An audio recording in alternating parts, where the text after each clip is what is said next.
نحمده ونصلي على رسوله الكريم اما بعد فقد قال الله تبارك وتعالى كما ورد في آخر سورة الفرقان اعوذ بالله من الشيطان الرجيم بسم الله الرحمن الرحيم والذين لا يدعون مع الله إلها آخر ولا يقتلون النفس التي حرم الله إلا بالحق ولا يزنون ومن يفعل ذلك يلقى أثاما يضاعف له العذاب يوم القيامة ويخلد فيه مهانا إلا من تاب وآمن وعمل عملا صالحا فأولئك يبدل الله سيئاتهم حسنات وكان الله غفورا رحيما ومن تاب وعمل صالحا فإنه يتوب إلى الله متابا صدق اللہ العظیم رب اشرح لی صدری ویسر لی امری واحلل عقدۃ من لسانی یفقہوا قولی اللہم ربنا الہمنا رشدنا واعذنا من شرور انفسنا اللہم ارنا الحق حقا وارزقنا اتباعہ وارنا الباطل باطلا وارزقنا اجتنابہ آمین یا رب العالمین۔ سورۃ الفرقان کے آخری رکوع کے ضمن میں جو 17 آیات پر مشتمل ہے، میں نے عرض کیا تھا کہ پہلی 2 آیتیں اور آخری آیت یہ حکمت ایمان سے تعلق رکھتی ہیں۔ اس کے بعد کی 5 آیات یہ ایک بندہ مومن کی تعمیر شدہ شخصیت، اس کی سیرت کے کہ وہ جو دل آویزی کے پہلو ہیں، اس کی میچورٹی اور شائستگی کے جو مظاہر ہیں، ان کے بیان پر مشتمل تھی۔ اب یہ اس رکوع کا جوف آ رہا ہے، اس کا درمیانی حصہ۔ یہ حکمت دین کے 2 نہایت اہم ایشوز پر بات ہو رہی ہے۔ پہلی بات یہ کہ اسلام میں جو گناہوں کا تصور ہے، اب آپ کو معلوم ہے کہ اس میں صغائر کا اور کبائر کا فرق ہے، بڑے گناہ چھوٹے گناہ، اگرچہ اس کے بارے میں تعین نہیں ہو سکتی، بڑا مشکل ہے۔ مختلف ہمارے اسلاف میں سے مختلف لوگوں نے مختلف جو ہے اس کی تفصیل بھی بیان کی ہے، لیکن یہ کہ ایک فرق ہے۔ چھوٹے گناہ جو ہیں وہ خود بخود بھی دھلتے رہتے ہیں۔ آدمی جب کوئی نیک کام کرتا ہے، ان الحسنات یذہبن السیئات، تو چھوٹے گناہ جو ہیں وہ خود بخود ان نیکیوں کی وجہ سے زائل ہو جاتے ہیں، ان کے اثرات دھل جاتے ہیں۔ میں اس وقت اس تعریف میں نہیں جاؤں گا کہ چھوٹے گناہ سے مراد کیا ہے اور بڑے گناہ سے مراد کیا ہے، لیکن جو کبائر کہلاتے ہیں وہ کبائر وہ ہے کہ بغیر توبہ کے ان سے معافی نہیں مل سکتی۔ یہ کبائر کی تعریف ہے۔ کبائر کی بھی بڑی طویل فہرست ہے۔ مثلا نمبر 1 جو فرائض ہیں ان کا ترک کبائر شمار ہوگا۔ نماز فرض ہے، اس کو چھوڑا ہے تو یہ کبیرہ گناہ ہے۔ روزہ فرض ہے، اگر اس کو ترک کیا ہے بغیر عذر کے تو یہ بھی کچھ کبیرہ گناہ ہو جائے گا، چاہے آپ بعد میں قضا بھی کر رہے ہو، لیکن جب آپ نے چھوڑا ہے، فرض تو تھا رمضان کا روزہ، وہ آپ نے چھوڑا ہے بغیر عذر کے، تو ایک کبیرہ گناہ ہے جس کا کہ در حقیقت بڑی سزا ہے۔ اسی طریقے سے حج کسی پر واجب ہے، جس کے پاس استطاعت ہے، پیسہ ہے، صحت بھی ہے، جا کر حج کر سکتا ہے، بصورت دیگر پیسہ دے کر حج بدل کرا سکتا ہے، نہیں کرتا تو یہ بہت بڑا کبیرہ گناہ ہے، جس کو سورہ آل عمران میں جہاں حج کی فرضیت کا ذکر آیا ہے وہاں کفر سے تعبیر کیا گیا ہے۔ وَلِلَّهِ عَلَى النَّاسِ حِجُّ الْبَيْتِ مَنِ اسْتَطَاعَ إِلَيْهِ سَبِيلًا وَمَنْ كَفَرَ، یہ انسانوں کے اوپر اللہ تعالیٰ کا حق ہے، اگر وہ استطاعت رکھتے ہوں تو وہ حج ضرور کریں، اور جو نہیں کرے گا گویا کہ وہ کفر کر رہا ہے۔ لیکن یہ کہ کبائر جو ہے گناہ، ان گناہوں میں سب سے بڑے گناہ کون سے ہیں، یہ ہے موضوع ان آیتوں کا۔ اور پھر یہ کہ اگر یہ بھی صادر ہو جائیں، صغائر تو خود بخود زائل ہوتے رہتے ہیں، ان الحسنات یذہبن السیئات، بغیر توبہ کے بھی اللہ معاف کرتا رہتا ہے، لیکن کبائر بغیر توبہ کے معاف نہیں ہوتے۔ تو کبائر کے اثرات سے بچنے کا راستہ توبہ ہے۔ تو یہ 2 چیزیں جو ہیں ان آیات میں بیان ہو رہی ہیں جو ابھی میں نے تلاوت کی ہے۔ فرمایا والذین لا یدعون مع اللہ الہا آخر، اور وہ لوگ کہ جو اللہ کے ساتھ کسی اور معبود کو نہیں پکارتے۔ شرک، یہ یوں سمجھئے کہ کبر الکبائر، کبائر میں سب سے بڑے 3 گناہوں میں سب سے پہلا شرک ہے، اور وہ شرک جلی، اللہ کے سوا کسی اور کو پکارنا، چاہے وہ فرشتہ ہو جسے آپ پکار رہے ہیں، چاہے وہ کوئی نبی ہو اس کا نام لے کر پکار رہے ہیں، چاہے وہ کوئی ولی اللہ ہے سابق فوت شدہ جو ہے، کوئی اللہ کا بندہ ہے اس کو پکار رہے ہیں۔ پکار جو ہے، اس لیے کہ میں اس سے پہلے کئی مرتبہ بات آ چکی ہے کہ عبادت کا جوہر دعا ہے۔ حضور کی حدیث ہے الدعاء مخ العبادہ، عبادت کا جوہر، عبادت کی یوں سمجھیے کہ جیسے کہ ہڈی کے اندر گودا ہوتا ہے، تو عبادت کا گودا جو ہے وہ ہے دعا، اللہ کو پکارنا، اللہ کے سوا کسی اور کو پکارنا، حالانکہ اللہ کو بھی پکار رہے ہیں۔ یہ جان لیجئے مکے والے مشرک جو ہے وہ خدا کے منکر نہیں تھے، دعائیں کرتے تھے، اللہم اللہم اللہم اللہم اللہم، دعائیں کرتے تھے، اللہ کو پکارتے تھے۔ اس سورت کی آخری آیت میں اس کا تذکرہ بھی ہو جائے گا، لیکن یہ ہے کہ اس کے ساتھ وہ لات کو، منات کو، عزا کو، ان کو بھی پکارتے تھے، حبل کو، ان کو بھی پکار رہے ہیں۔ تو یہ ہے در حقیقت جو شرک جلی ہے، جو بالکل نمایاں ہے، ننگا عریاں شرک، اس میں یہ ہے کہ اہم ترین شرک یہ لوگ والذین لا یدعون مع اللہ الہا آخر، وہ موحد ہوتے ہیں مکمل، وہ نہیں پکارتے اللہ کے ساتھ۔ یہی بات سورہ جن میں آئی ہے، ان المساجد للہ فلا تدعوا مع اللہ احدا۔ یہ ساری مسجدیں جو ہیں، اور مسجد سے مراد دو لیے گئے ہیں، ایک تو مسجد جہاں سجدہ کیا جاتا ہے، ایک مسجد ہمارے وہ اعضاء ہیں جن پر کہ ہم سجدہ کرتے ہیں، پیشانی ٹکائی ہے ہم نے زمین پر، ناک لگائی ہے زمین سے، اپنے ہاتھ رکھے ہیں زمین پر، اپنے پیر رکھے ہیں زمین پر، گھٹنے ٹکائے ہیں زمین پر، یہ ہمارے اعضاء جو ہے یہ بھی مساجد ہیں، یہ سجدے کی جگہیں ہیں کہ جب یہ زمین سے ٹچ ہوتی ہے تو سجدہ ہوتا ہے۔ ان المساجد للہ، تو مسجدیں جو ہیں اللہ کی عبادت کے لیے جو گھر بنائے گئے وہ بھی اللہ کے لیے ہیں، اللہ کے ہیں، اور یہ اللہ نے جو اعضاء تمہیں دیے جن سے تم سجدہ کرتے ہو یہ بھی اللہ کے عطا کرتا ہے۔ ان المساجد للہ فلا تدعوا مع اللہ احدا، تو دیکھو اللہ کو پکارنے کے ساتھ کسی اور کو نہ پکار بیٹھنا۔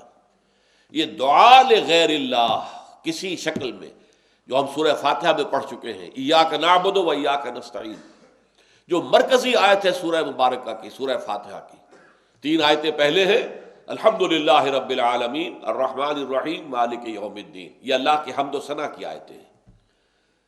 ایاک نعبد و ایاک نستعین، یہ قول و قرار ہے، یہ میثاق ہے، یہ معاہدہ ہے، ان اللہ کان مسئولا، اس کے بارے میں پوری باز پرس ہوگی۔ اے اللہ ہم صرف تیری ہی بندگی کرتے ہیں اور کریں گے، اور اے اللہ ہم صرف تجھ ہی سے مدد چاہتے ہیں اور چاہیں گے۔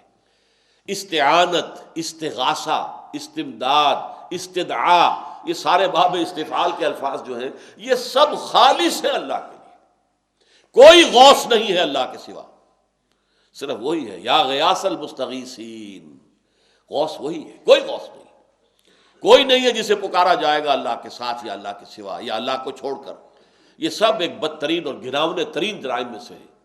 والذین لا يدعون مع اللہ الہا آخر ولا يقتلون النفس التي حرم اللہ الا بالحق، اور دوسرا جو ہے کبر الکبائر یا کبریات الکبائر جو ہے، یعنی کبیرہ گناہوں میں بڑے، سب سے بڑے گناہوں میں دوسرے نمبر پر ہے قتل ناحق، جس کے لیے سورہ مائدہ میں آیا ہے کہ اگر کسی نے ایک انسانی جان کو بھی قتل کیا ناحق فکانما قتل الناس جميعا، تو یہ ایسے گویا کہ اس نے پوری نوع انسانی کو ہلاک کر دیا۔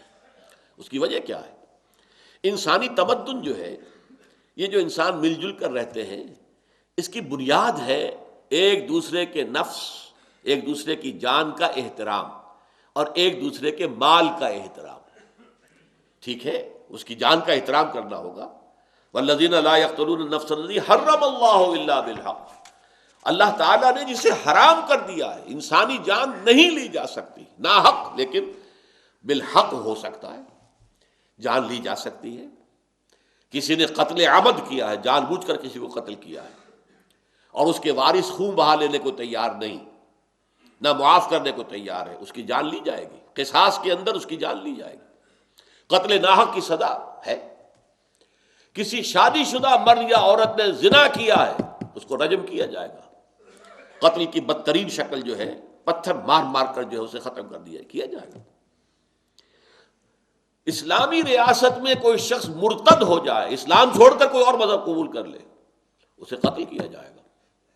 یہ بھی شریعت اسلامی کے اندر حدود کے اندر شامل ہے۔ اور حالت جنگ میں کافر کو قتل کیا جائے وہ بھی جائز ہے، لیکن یہ نہیں ہے کہ کسی بھی وقت آپ جا کے کسی کافر کو قتل کر دیں، نہیں۔ جب جنگ ہے، محارب ہے، وہ محاربہ ہو رہا ہے، جنگ چل رہی ہے، اس وقت قتل کرنا۔ تو اس اعتبار سے یہ چار چیزیں ہیں جس کو حدیث میں آیا ہے، ان چار کے سوا اگر کسی بھی سبب سے انسان کو قتل کیا گیا تو یہ بہت بڑا گناہ ہے، بہت بڑا گناہ ہے۔ یہ گناہوں میں جو تین ٹاپ کے گناہ یہاں پر بیان کیے جا رہے ہیں ان میں نمبر 2 پر ہے والذین لا يدعون مع اللہ الہا آخر، یہ پہلا، ولا يقتلون النفس التي حرم اللہ الا بالحق، اور نہ ہی وہ قتل کرتے ہیں کسی جان کو جسے اللہ نے محترم ٹھہرایا۔ انسانی جان کا احترام، انسانی جان محترم ہے، کافر کی بھی، الا یہ کہ حرب ہو، جنگ ہو، اور اس میں وہ حربی کافر جو ہے اس کو مارا جائے۔ عام حالات میں آپ کے ملک کے اندر ذمی اگر ہے، اس کا قتل اتنا ہی بڑا جرم ہے جتنا کسی مسلمان کا قتل کرنا جرم ہے۔ آپ کسی کو قتل نہیں کر سکتے۔ ولا یزنون، ان کبریات الکبائر یا کبر الکبائر میں سے تیسرا ہے زنا۔ یہ زنا بھی انسان کی در حقیقت جو عائلی زندگی ہے اس کو تباہ و برباد کر دیتا، اس کے اندر سے عصمت و عفت کے سارے تصورات ختم کر دینا۔ پھر شوہروں کو بیویوں پر اعتماد نہیں رہے گا، جس معاشرے کے اندر یہ چیز عام ہو جائے، نہ بیویوں کو شوہروں پر اعتماد ہوگا کہ یہ جب جاتے ہیں باہر کیا کرتے ہیں ہمیں کیا پتہ، اور یہ کہ جب شوہر باہر گئے ہیں بیویاں پیچھے کیا کرتی ہیں کیا پتہ۔ اس عدم اعتماد کی فضا میں جو اولاد پروان چڑھتی ہے وہ نیگیٹو سینٹیمنٹس لے کر پروان چڑھتی ہے، ان میں جرائم پیشہ نکلیں گے، پھر ان میں لوگ جو ہے وہ غلط کردار والے اٹھیں گے۔ در حقیقت معاشرے کی جڑ اور بنیاد جو ہے، جیسے پہلے میں نے لفظ استعمال کیا تھا تمدن کی بنیاد احترام نفس، احترام جان کا احترام ایک دوسرے کی، کسی کے جان کے خلاف کوئی اقدام اس کو ختم کر دینے کا کوئی معاملہ نہ ہو، ورنہ تمدن ختم ہو جائے گا، تمدن جو ہے کھوکھلا ہو جائے گا، تمدن کی بنیاد ختم ہو جائے گی۔ اور ہمارے معاشرے میں آپ دیکھ رہے ہیں کہ قتل جو ہے جتنا عام ہو گیا ہے، جیسے کہ مچھر مسل دیا ایسے انسان کو قتل کر دیا، وہ احترام جان جو ہے وہ ختم ہو چکا ہے معاشرے کے اندر۔ اور دوسرا ولا یزنون، وہ زنا نہیں کرتے۔ یہ جو ان کا معاملہ، جیسے کہ ہم نے دیکھا تھا سورہ مومنون میں بھی اور سورہ معارج میں بھی، دونوں جگہ پر ایگزیکٹلی وہی الفاظ آئے تھے، والذین هم لفروجہم حافظون الا علی ازواجہم او ما ملکت ایمانہم فانہم غیر ملومین فمن ابتغى وراء ذلك فاولئک هم العادون۔ وہ لوگ کہ جو اپنی جو شرمگاہیں ہیں ان کی حفاظت کرتے ہیں، سوائے اپنی بیویوں کے یا جو بھی ان کی جائز و قانونی اعتبار سے صحیح باندیاں ہیں ان کے۔ اب جو لوگ اس سے باہر اگر جاتے ہیں، اگر صرف اپنی بیویوں کا اور اپنی باندیوں کا معاملہ ہے تو ٹھیک ہے، اس میں قتل کوئی برائی نہیں، یہ کوئی شر نہیں ہے۔ Sex is not even in itself, یہ انسانی تمدن کی بنیاد ہے، یہی شادی بیاہ ہے جس سے کہ نسل چلتی ہے اور یہ تمدن کی گاڑی چل رہی ہے۔ لیکن یہ کہ تیسری بات یہ فمن ابتغى وراء ذلك، اس کے سوا اگر کوئی کام کریں گے، اور اس میں کام بہت سے ہو سکتے ہیں، اس کے درجے بدرجہ اس کا گناہ جو ہے چھوٹا یا بڑا ہوگا، فاولئک هم العادون، تو وہ حد سے تجاوز کرنے والے۔ تو یہاں پر بھی تیسرا جو گناہ آیا ہے جو سب سے بڑے گناہوں میں سے، وہ یزنون، اور نہ وہ زنا کرتے ہیں۔ اب دیکھیے فرمایا وَمَن يَفْعَلْ ذَلِكَ يَلْقَ أَثَامًا، جو کوئی بھی یہ کام کرے گا، شرک کرے گا، اللہ کے ساتھ کسی اور کو پکارے گا، قتل ناحق کرے گا، زنا کرے گا، اسے اس کی پاداش لازماً بھگتنی ہوگی۔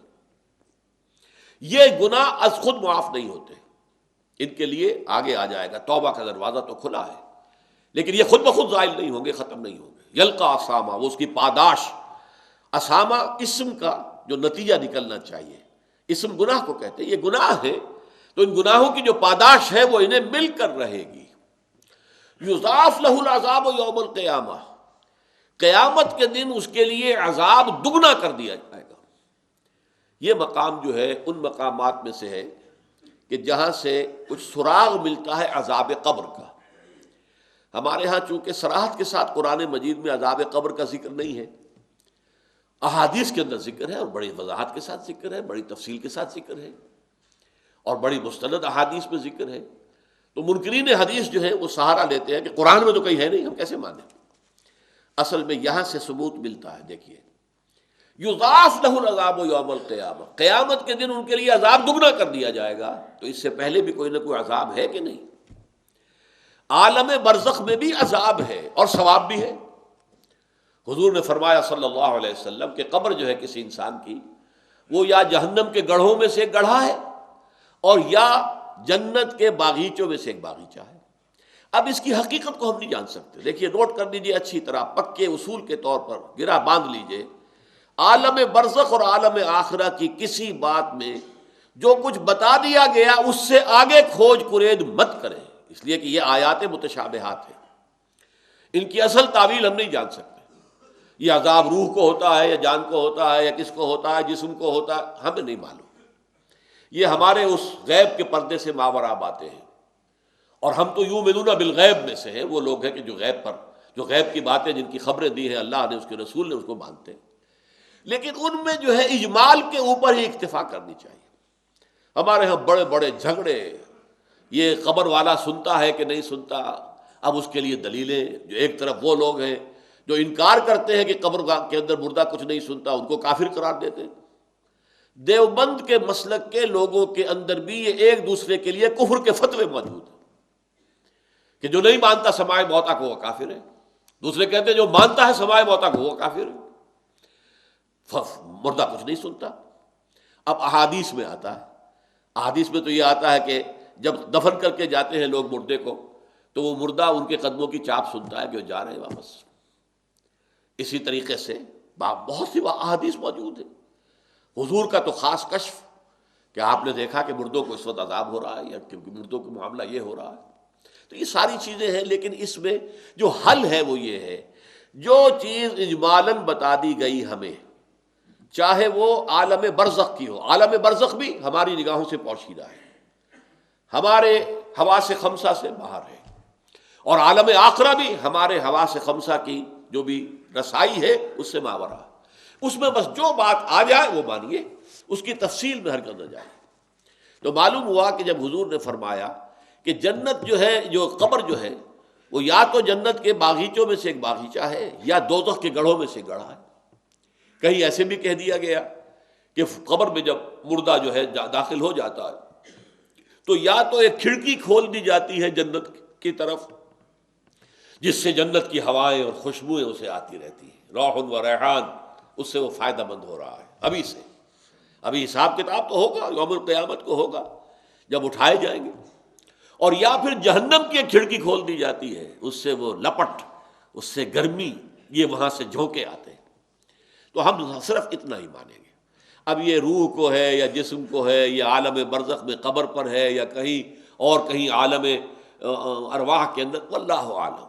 یہ ساری باتیں تو تبھی کھلیں گی جب ہم وہاں جائیں گے، تب حقیقت منکشف ہوگی۔ اس سے پہلے یؤمنون بالغیب ھدی للمتقین الذین یؤمنون بالغیب ویقیمون الصلاۃ ومما رزقناہم ينفقون۔ قرآن مجید کی ہدایت سے استفادے کی شرائط میں سے یہ ہے کہ آپ غیب پر بس ایمان لائیں جو بتا دیا گیا۔ تو فرمایا یضاعف لہ العذاب یوم القیامہ، قیامت کے دن اس کے لیے عذاب دگنا کر دیا جائے۔ یعنی جب قیامت میں حساب کتاب ہو جائے تب اصل جہنم میں داخلہ ہوگا نا۔ ابھی تو ایک ہی کھڑکی کھلی تھی نا، وہاں سے وہ گرم ہوا کی لپٹیں آ رہی تھی، وہ سب کچھ تھا، لیکن اب جہنم میں داخلہ ہوگا۔ پہلے ایک کھڑکی ہی تھی کہ جنت سے اس کی خوشبوئیں اور اس کی ٹھنڈی ہوائیں آ رہی تھی، اب جنت میں داخلہ ہوگا۔ تو یضاعف لہ العذاب یوم القیامت ویخلد فیہ، یخلد، خلود، اس کا ہمیشہ ہمیش رہنا ہوگا اس کے اندر، مہانا، مہین ہو کر، ذلیل ہو کر، رسوا ہو کر۔ یہ اہانت جسے لفظ بنا، اہانت، تو اسی سے یہ ہے مہانا، اس کی اہانت۔ یہ جو سب سے بڑی شے ہے وہ آخرت کی جو رسوائی ہے۔ اللہم اجرنا من خزی الدنیا والآخرہ، اے اللہ ہمیں دنیا کی رسوائی سے بھی بچا اور آخرت کی رسوائی سے بھی بچا۔ لیکن اب یہ دروازہ کھولا جا رہا ہے، اس لیے کہ مذہب کی دنیا میں، اب آپ کو معلوم ہے آج دنیا میں سب سے بڑی تعداد عیسائیوں کی ہے، 2.25 ارب، کل 6 ارب آبادی ہے انسانوں کی دنیا میں۔ اس میں سے 2.25 ارب سے بھی کچھ زائد ہے عیسائی. نمبر 2 پر مسلمان آتے ہیں. یہ 1.25 اور 1.5 ارب کے مابین ہے. باقی یہودی تو 1.25 کروڑ یا 1.5 کروڑ ہے صرف. لیکن یہ کہ ہندو مت کے پیروکار وہ آپ کو معلوم ہے کتنے ہیں. چین میں بدھ مت کے اور یہ سارا انڈو چائنا کے اندر بدھ مت کے وہ بھی بہت ہیں. لیکن عیسائیوں کی جو سب سے بڑی غلطی لگی ہے وہ کیا ہے؟ انہوں نے فزیکل نتائج کسی شے کے اور مورل نتائج ان میں فرق نہیں کیا.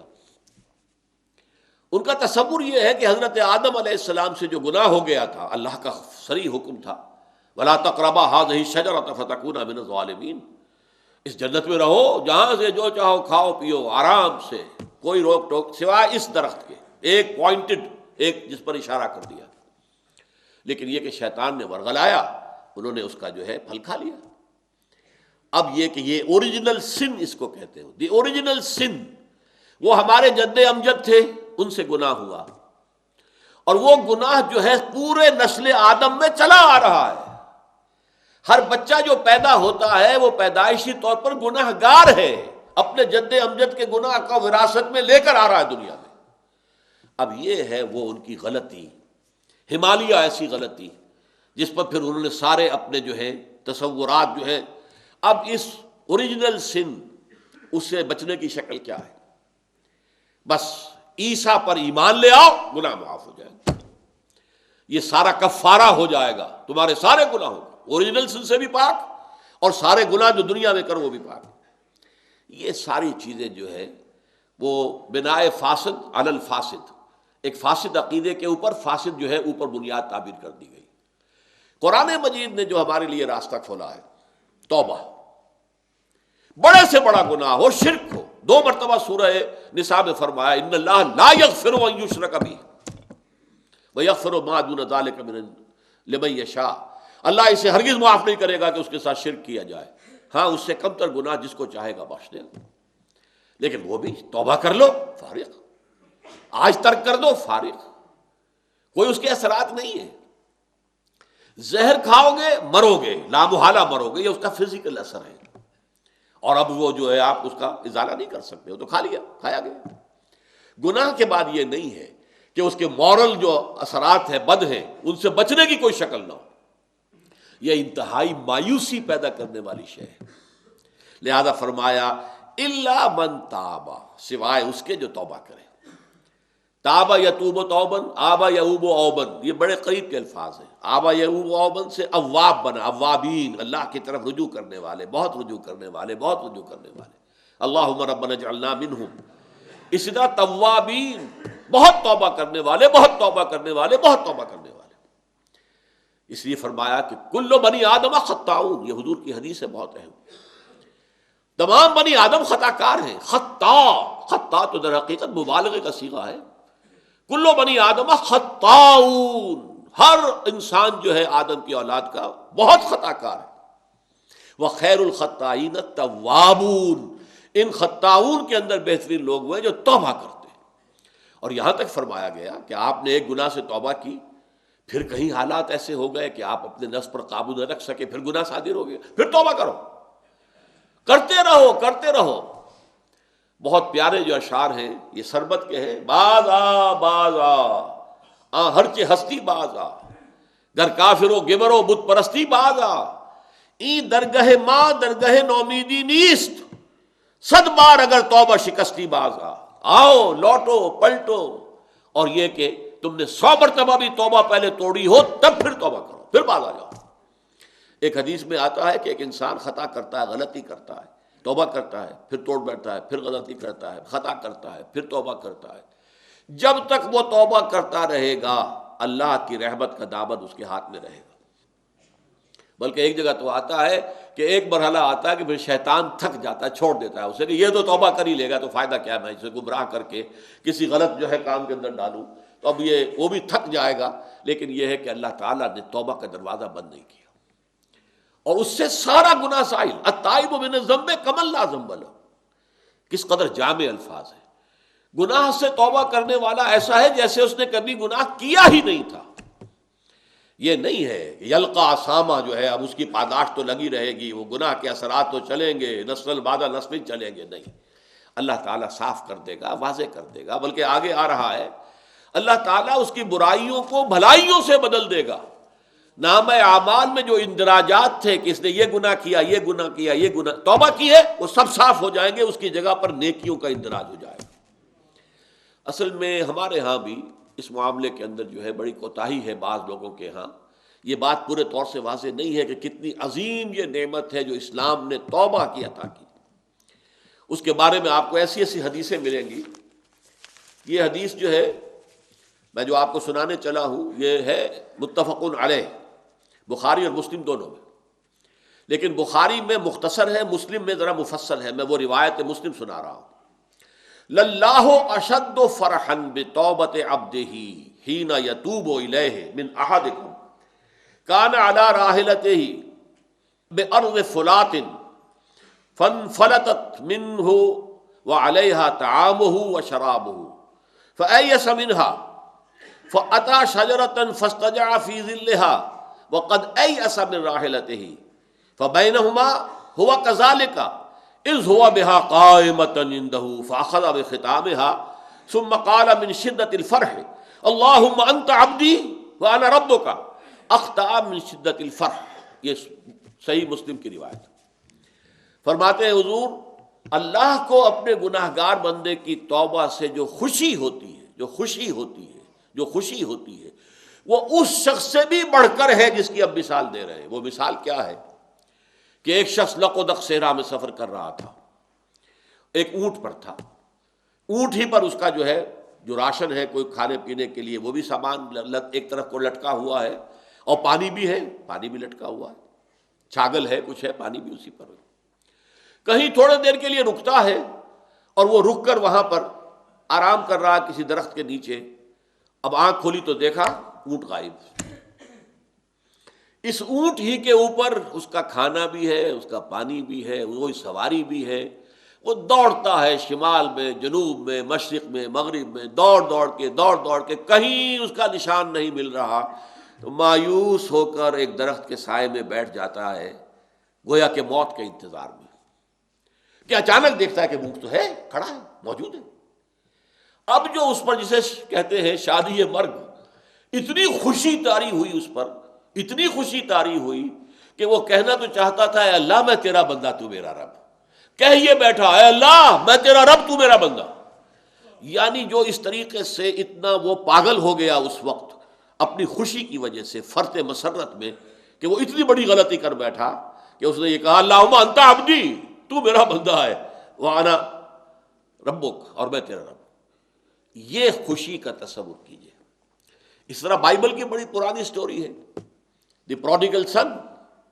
ایک شخص کے کئی بیٹے تھے، ان میں سے ایک بیٹا نٹ کھٹ تھا، شریر تھا، اس نے کہا میرا تو ابھی وراثت کا حصہ جو ہے منتقل کر دو مجھے، وہ زبردستی اپنا حصہ لے کے جو ہے وہ چلا گیا، پھر سارا عیش و عشرت میں اڑا دیا۔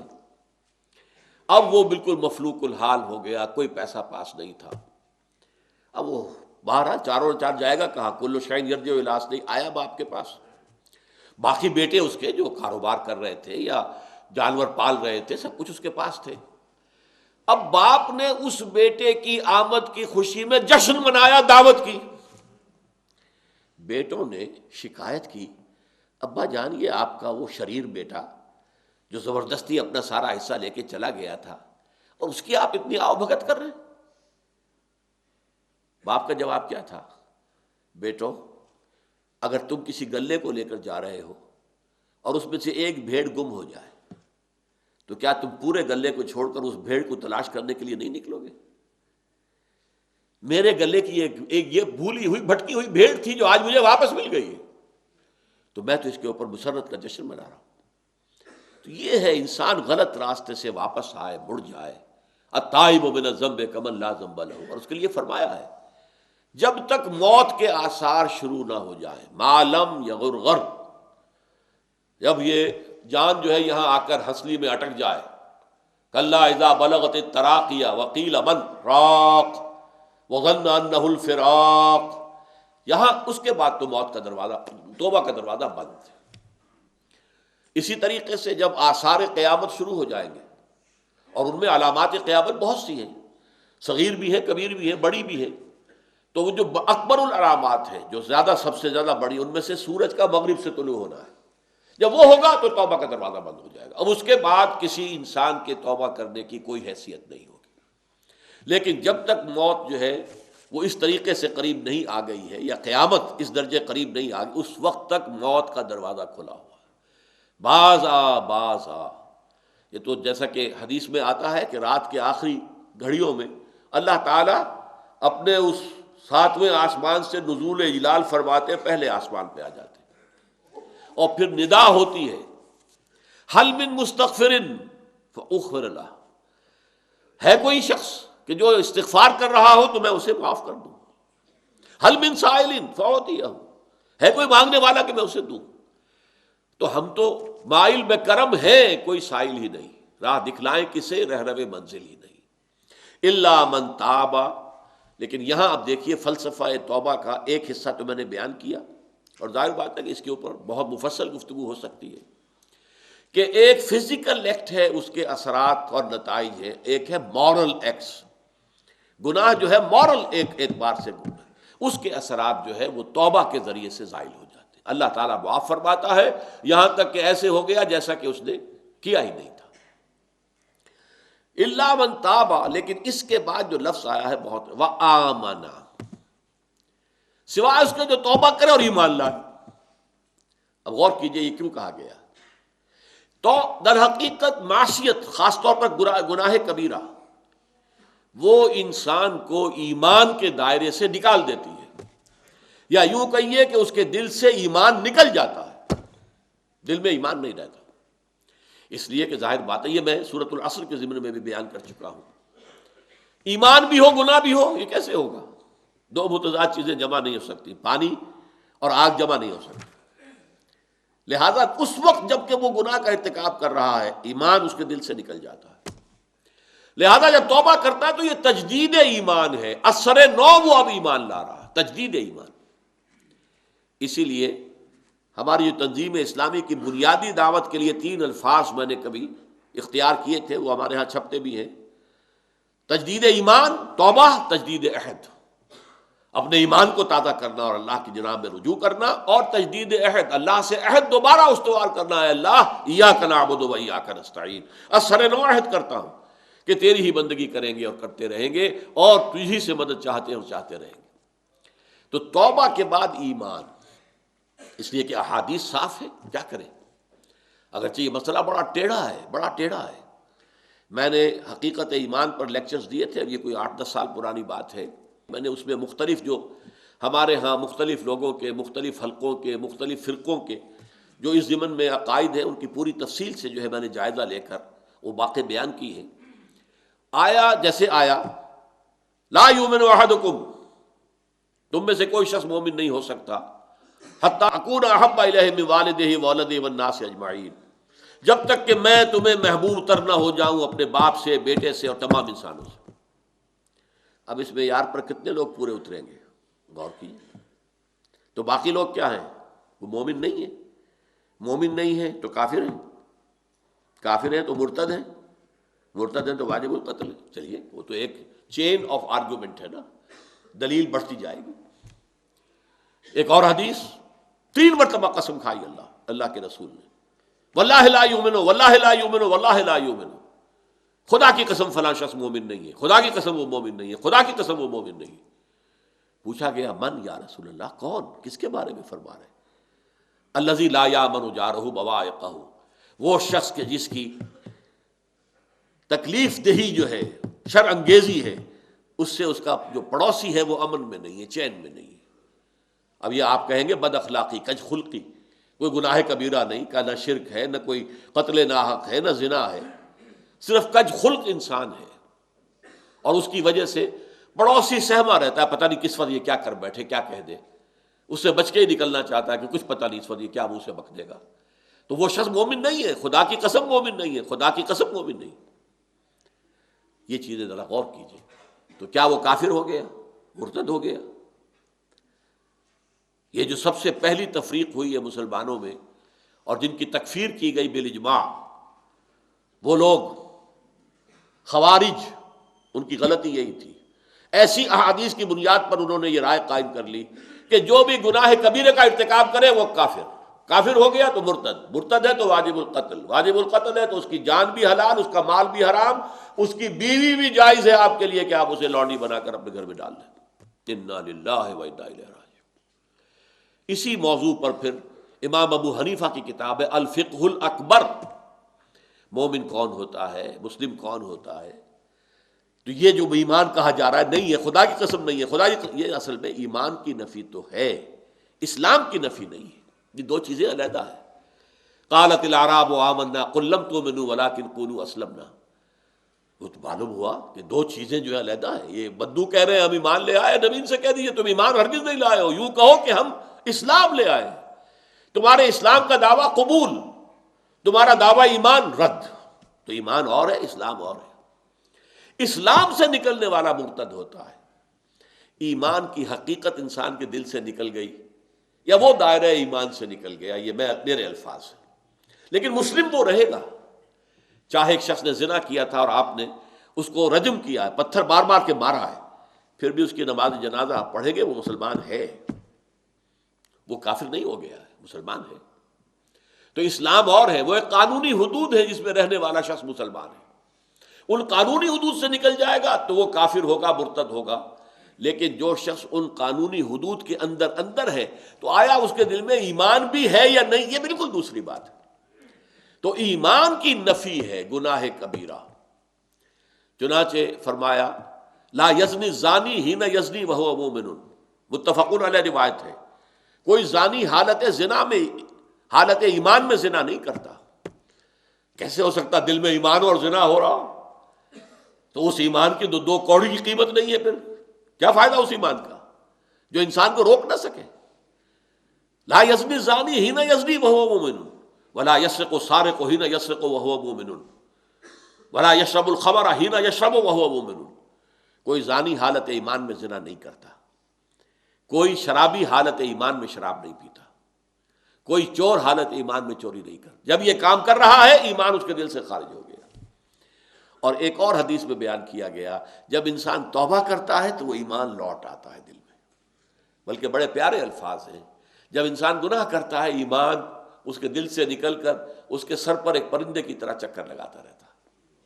اگر توبہ کرتا ہے واپس آ جاتا ہے، توبہ نہیں کرتا رخصت ہو جاتا ہے۔ لیکن ایمان رخصت ہوا، اسلام نہیں۔ اسلام اور چیز ہے، ایمان اور چیز ہے۔ اسلام کی شرائط کچھ اور ہے، ایمان کی شرائط کچھ اور ہے۔ ایمان کی روح سے سب سے بڑا فرض جہاد فی سبیل اللہ ہے، اسلام کی روح سے سب سے پہلا فرض نماز ہے اللہ کی راہ میں۔ بنی الاسلام علی خمس، اسلام کی بنیاد 5 چیزوں پر ہے۔ شہادت اللہ الہ الا اللہ، ایمان کا لفظ نہیں لائے یہاں، شہادت اس کی کہ اللہ کے سوا کوئی معبود نہیں اور محمد اللہ کے رسول ہے۔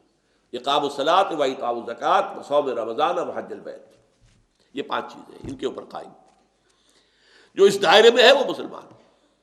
یا کسی شخص نے ایمان کے اہم کسی رکن کا انکار کر دیا، وہ بھی دائرہ اسلام سے خارج ہو جائے گا۔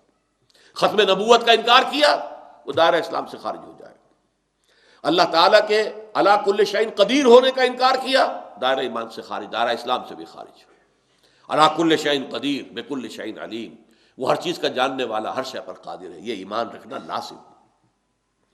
تو فرمایا الا من تاب، سوائے ان کے جو توبہ کریں، وآمنا، اور اپنا ایمان، یا تو پہلے وہ کافر تھا تو ایمان لایا اور تھا مسلمان اور گناہ سرزد ہو گیا، تو پھر گویا کہ اس نے اپنے ایمان کی تجدید کی۔ وعمل عملا صالحا، تجدید ایمان کا ثبوت کیا ہے؟ اس کا عمل درست ہو جائے۔ اگر عمل درست نہیں ہو رہا تو پھر یہ توبہ کی تسبیح کرنے سے توبہ نہیں ہوتی۔ استغفر اللہ ربی من کل ذنب واتوب الیہ، 1000 دانے کی تسبیح لے کر بیٹھ جائیے، 1000 مرتبہ اس جملے کی جو ہے تکرار کیجئے، ذکر خدا بندی کا آپ کو ثواب مل جائے گا، توبہ نہیں ہوگی۔ صحیح توبہ کی شرائط 3 ہیں، حقوق اللہ کے ضمن میں اگر کوئی کوتاہی ہوئی، اور 4 ہیں اگر حقوق العباد کے ضمن میں کوئی کوتاہی ہوئی۔ سب سے پہلے یہ کہ گناہ پر واقعی حقیقی پشیمانی دل میں ہو کہ یہ میں کیا کر رہا تھا، یہ پشیمانی کا ہونا لازم۔ نمبر دو، عہد کرنا کہ اب کبھی نہیں کروں گا، چاہے کچھ اس عرصے کے بعد پھر وہ کسی کمزوری یا ایمان کی حالت میں توبہ توڑ بیٹھے، یہ دوسری بات ہے بالکل۔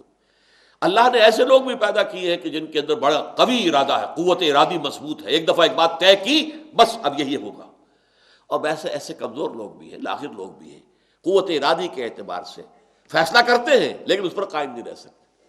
لیکن اس حوالے سے یہ ہے کہ دوبارہ توبہ کریں گے، لیکن جس وقت توبہ کریں گے یہ شرط لازم ہے کہ پورا فیصلہ ہو، یہ ڈٹرمنیشن ہو کہ اب یہ کام دوبارہ نہیں۔ اور تیسرا یہ کہ ایک مرتبہ لازماً چھوڑ دیا جائے، چاہے جیسا کہ میں نے عرض کیا، پھر دوہرا رہا ہوں، چاہے کچھ عرصے کے بعد پھر اس سے اس کا ارتکاب ہو جائے۔ یہ تین ہیں چیزیں حقوق اللہ کے ضمن میں گناہ سے توبہ کرنے کی شرائط۔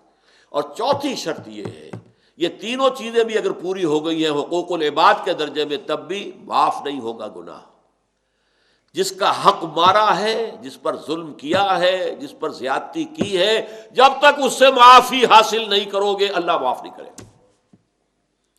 یہ بڑی کڑی شرط ہے، بڑی کڑی شرط ہے، ورنہ کیا ہوگا قیامت کے دن تمہاری نیکیاں اس کو دی جائیں گی، اس کے پلڑے میں ڈال دی جائیں گی، اس لیے کہ وہاں کرنسی صرف یہی ہوگی، نیک اعمال بد اعمال۔ اگر تمہارے سارے نیک اعمال ختم ہو گئے تو اس کے گناہ تمہارے پلڑے میں ڈالے جائیں گے، ڈالو اس کے، چاہے وہ نمازوں کا، یہ آیا ہے حدیث میں آیا ہے۔ حضور نے پوچھا ایک مرتبہ صحابہ سے، من المفلس، بتاؤ مجھے مفلس کسے سمجھتے ہو تم؟ انہوں نے عرض کیا المفلس عندنا من لا درہم لہ ولا دینار، ہم تو مفلس اس کو سمجھتے ہیں جس کے پاس درہم و دینار نہیں ہے۔ آپ نے فرمایا نہیں، میرے امت کا مفلس وہ شخص ہوگا جو قیامت کے دن حاضر ہوگا کہ بہت نمازوں کے پنڈ بھر کے لایا ہوا ہے، بہت اس نے روزے رکھے ہیں، بہت حج کیے ہیں، سب کچھ کیا ہے، لیکن اکل مال ھذا، فلاں شخص کا مال ہڑپ کر گیا تھا ناجائز طور سے، وشتم ھذا، فلاں کی جو ہے گالی دے دی تھی، کسی کی یہ غیبت کی تھی، یہ سارے مدعی جمع ہو جائیں گے، کسی کو اس کی نمازیں دے دی جائیں گی، اچھا بھائی یہ نمازیں اس کی تم لے جاؤ، کمپنسیشن، تمہاری حق تلفی اس نے کی ہے، یہ کمپنسیشن۔ کسی کو روزے دے دیے جائیں گے، کسی کو اس کے حج دے دیے جائیں گے، کچھ نہیں رہے گا، اور ابھی دعوے دار باقی ہوں گے۔ اب کہا جائے گا کہ ان کے گناہ جو ہے وہ اس کے پلڑے میں ڈالنے شروع کر دو، اور وہ ان کے گناہوں کے بوجھ میں دب کر جہنم میں ڈال دیا جائے۔ یہ ہے معاملہ توبہ کا۔ الا من تاب وآمن وعمل عملا صالحا فاولئک یبدل اللہ سیئاتہم حسنات، تو یہ وہ لوگ ہیں اللہ تعالیٰ ان کی برائیوں کو نیکیوں سے بدل دے گا۔ نامہ اعمال پر دھبا تھا گناہ کا، اسے صاف کر کے نیکی کا اندراج کر دے گا۔